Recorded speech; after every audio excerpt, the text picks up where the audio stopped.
بسم اللہ الرحمن الرحیم۔ درود و سلام ہو محمد و آل محمد پر۔ السلام علیکم۔ بعثت خبر نامے میں خوش آمدید۔ نظر ڈالتے ہیں 16 دسمبر کی اہم ملکی اور عالمی خبروں کی شہ سرخیوں پر۔ سینٹرل پاور پرچیزنگ ایجنسی نے ایک بار پھر بجلی 1 روپے 73 پیسے فی یونٹ مہنگی کرنے کی درخواست کر دی ہے۔ ہائی کورٹ کے باہر رکشے میں دھماکے سے پولیس اہلکار سمیت 11 افراد زخمی ہو گئے۔ پشاور کے آرمی پبلک اسکول APS سانحے کو 5 برس بیت گئے، لیکن لواحقین کے غم آج بھی تازہ ہیں۔ بھارتی پولیس متنازع شہریت قانون کے خلاف احتجاج کرنے والے طلباء پر ٹوٹ پڑی اور بہیمانہ تشدد کا نشانہ بنائے۔ بنگلہ دیش کے ضلع غازی پور میں 4 روز کے اندر دوسری فیکٹری بدترین آتش زدگی کا شکار ہو گئی ہے، جہاں کم از کم 10 افراد جاں بحق اور متعدد زخمی ہو گئے۔ عراق کے مغربی صوبے الانبار میں ایک اجتماعی قبر سے 643 شہریوں کی باقیات برآمد ہوئی ہیں۔ نیپال کے وسطی علاقے میں زائرین کی بس حادثے کا شکار ہو گئی، جس کے نتیجے میں کم از کم 4 بچوں سمیت 14 افراد ہلاک اور 18 زخمی ہو گئے۔ امریکہ نے افغانستان سے 4000 فوجی واپس بلانے کی تیاری کر لی ہے، جس کا اعلان اگلے ہفتے تک متوقع ہے۔ ورلڈ اکنامک فورم کے سالانہ عالمی مسابقتی انڈیکس کے مطابق جرمن چانسلر اینجلا مرکل مسلسل 90 برس بھی دنیا کے طاقتور ترین خاتون قرار پائی ہے۔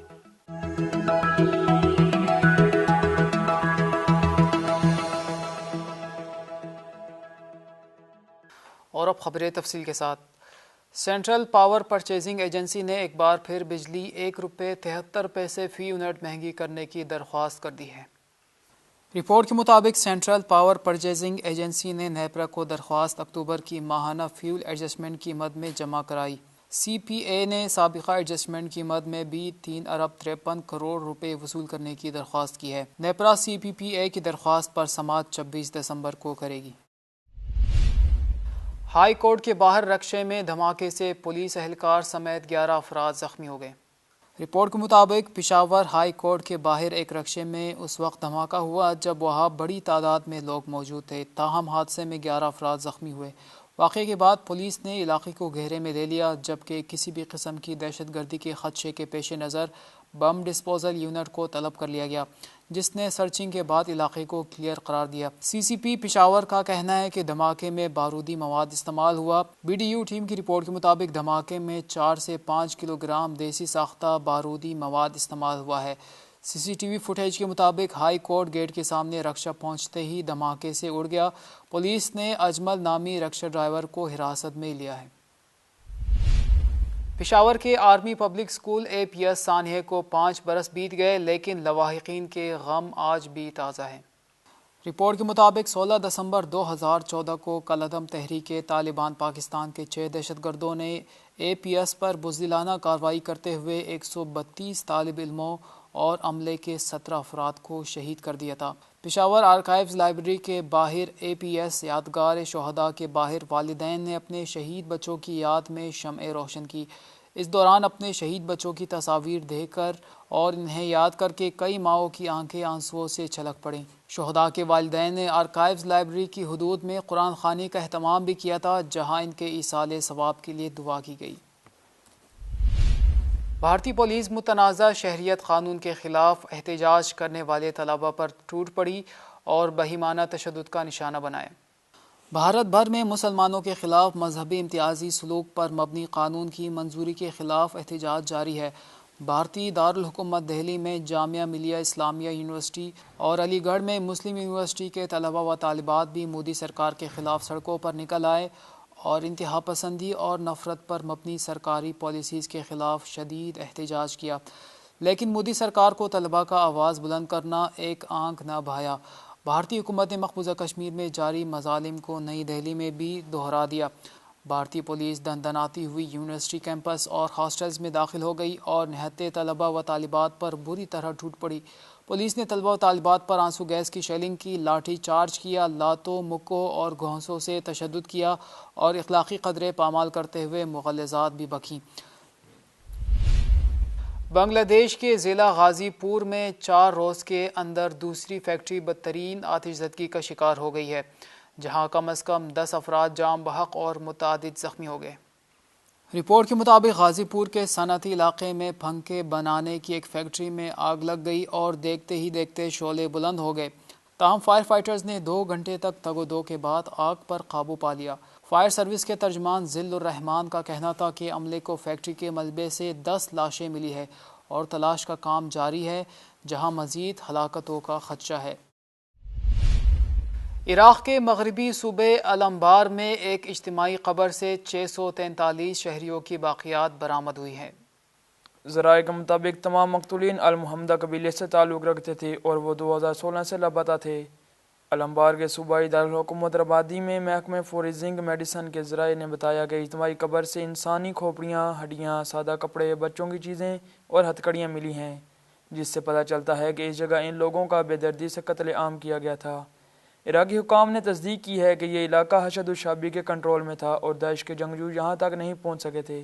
اس سے شبے کو تقویت ملتی ہے کہ حشد الشعبی کے جنگجوؤں نے نسل اور فقہ وارانہ بنیاد پر المحمدہ قبیلے کے لوگوں کو قتل عام کیا تھا۔ نیپال کے وسطی علاقے میں زائرین کی بس حادثے کا شکار ہو گئی، جس کے نتیجے میں کم از کم 4 بچوں سمیت 14 افراد ہلاک اور 18 زخمی ہو گئے۔ غیر ملکی خبر رساں ادارے کا کہنا تھا کہ زائرین سے بھری ہوئی بس نیپال کے وسطی علاقے میں ایک خطرناک شاہراہ سے گزر رہی تھی کہ بے قابو ہو کر گہری کھائی میں گر گئی، جس کے باعث 14 افراد موقع پر ہی دم توڑ گئے۔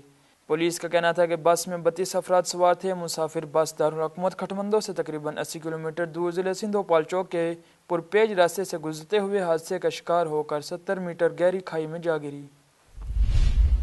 امریکہ نے افغانستان سے 4000 فوجی واپس بلانے کی تیاری کر لی ہے، جس کا اعلان اگلے ہفتے تک متوقع ہے۔ امریکی نشریاتی ادارے CNN کے مطابق فوج واپس بلانے کے حوالے سے ٹرمپ انتظامیہ تیاری کر چکی ہے، جس کا باضابطہ اعلان جلد ہی متوقع ہے، جبکہ سینئر امریکی عہدیدار نے بھی اس فیصلے کی تصدیق کر دی ہے اور کہا ہے کہ اس فیصلے کا اعلان اگلے ہفتے تک متوقع ہے۔ قبل ازیں امریکی صدر ٹرمپ اس بات کا اشارہ دے چکے ہیں کہ وہ افغانستان سے کئی ہزار امریکی افواج کی واپسی کا ارادہ رکھتے ہیں، جہاں 12 سے 13 ہزار امریکی فوجیں گزشتہ 18 برس سے طالبان کے خلاف جنگ میں برسر پیکار ہیں۔ اگست میں امریکی صدر ٹرمپ نے امریکی ریڈیو فاکس نیوز کو انٹرویو دیتے ہوئے کہا تھا کہ ہم افغانستان میں تعینات امریکی فوجیوں کی تعداد 8600 تک لے آئیں گے اور اس بات کا تعین کریں گے کہ ہمارے ساتھ کیا ہوا ہے۔ واضح ہے کہ افغانستان میں تعینات امریکی فوجیوں کی تعداد میں کمی امریکہ اور طالبان کے درمیان جاری مذاکرات کے نتیجے میں عمل میں آ رہی ہے۔ اس حوالے سے امریکی صدر گزشتہ ماہ اشارہ دے چکے ہیں کہ طالبان جنگ بندی پر آمادہ ہے۔ ورلڈ اکنامک فورم کے سالانہ عالمی مسابقتی انڈیکس کے مطابق جرمن چانسلر اینجلا مرکل مسلسل 90 برس بھی دنیا کی طاقتور ترین خاتون قرار پائی ہے۔ ورلڈ اکنامک فورم کے سالانہ عالمی مسابقتی انڈیکس نے رواں برس دنیا کی 10 بااثر خواتین کی فہرست جاری کی ہے، جس کے مطابق جرمن چانسلر اینجلا مرکل مسلسل 90 برس بھی دنیا کی طاقتور ترین خاتون قرار پائی ہے۔ اکنامک آرٹس، ثقافت، سائنس اور ٹیکنالوجی سمیت متعدد شعبوں کی فہرست مرتب کرنے والے ادارے ورلڈ اکنامک فورم کے سالانہ عالمی مسابقتی انڈیکس نے دنیا بھر کی 10 طاقتور اور بااثر خواتین کی فہرست جاری کی ہے، تاہم اس فہرست میں کوئی بھی ایشیائی خاتون شامل نہیں ہو سکی۔ کرسٹین میڈیلین، آرڈٹ لیگارڈ، فرانسیسی سیاستدان اور امریکی کانگریس کی سربراہ نینسی پیلوسی بالترتیب دوسرے اور تیسرے نمبر پر رہیں۔ اب تک کے لیے اتنا ہی، اگلے خبرنامے تک اجازت دیجیے۔ دیکھتے رہیے بے سد تعلیمی ٹی وی چینل۔ اللہ حافظ۔